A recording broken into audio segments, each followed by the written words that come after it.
අපි අද ඉඳලා විද්‍යුත් රසායන පාඩම පටන් ගන්නවා. හරි. මේ කියන දේවල් හොඳට අහගෙන ඉන්න.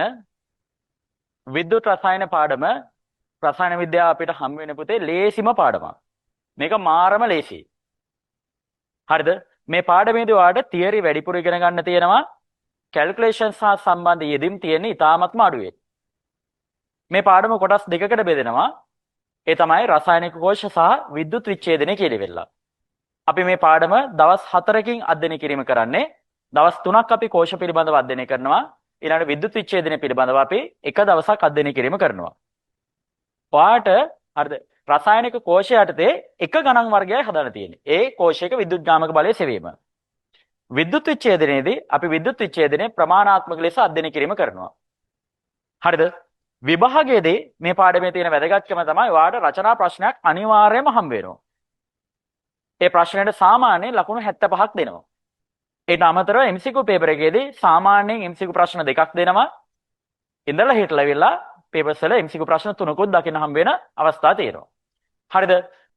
මේ පාඩමේදී ඔයාට රචනා ප්‍රශ්නයක් දුන්නොත් එහෙම ඒක අඩු කාලයකින් ඔයාට මේ හරි ප්‍රශ්නයට සම්පූර්ණයෙන්ම ඔයාට ලකුණු ලබා ගන්න පුළුවන් වෙයි. එකක් තමයි සම්පූර්ණයෙන්ම ලකුණු ලැබෙනවා නියමයි නේ එහෙනම් වැඩේ. ඊළඟට දෙවෙනි කතාව තමයි ඔයාට අඩු කාලයකින් උත්තර ලියන්න පුළුවන්. හරිද?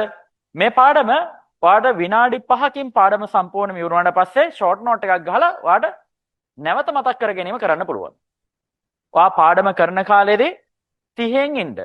අවබෝධයෙන් ඉගෙන ගන්න. ඊළඟට පාඩම ඉවර වෙනකොට අපි ෂෝට් නෝට් එකක් හදා ගන්නවා.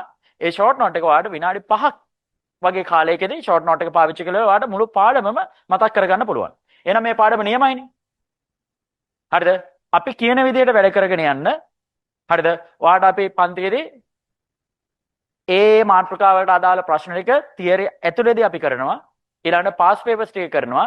ඊළඟට කෝෂ 15ක් විතර අපි අධ්‍යයනය කිරීම කරනවා. ඊළඟට ඔයාගේ බූස්ටින් පේපර්ස් පොත් දෙකේ කෝෂ 20ක් තියෙනවා. ඔය ටික කරලා ගිහපුවාම 21 වෙනි ප්‍රශ්නය විභාගයේ ප්‍රශ්නය ඔයාලට කරගන්න පුළුවන් වෙයි. හරිද? ඊළඟට අපේ පේපර්ස් පොතේ හරිද පේපර් සෙට් එකේ මේ වෙනකොට අපි හරිද සීසන් 2 වලදී පේපර්ස් 20ක් ලියලා තියෙනවානේ. ඒ පේපර්ස් 20 අස්සෙත් විද්‍යුත් රසායනයේ කෝෂ වලින් ප්‍රශ්න දාලා තියෙනවා. ඊළඟට දැන් පටන් ගත්ත පේපර්ස් 20ත් ඔයාට හරිද කෝෂ වලින් ඔයාට ප්‍රශ්න 20ක් වැටෙනවා.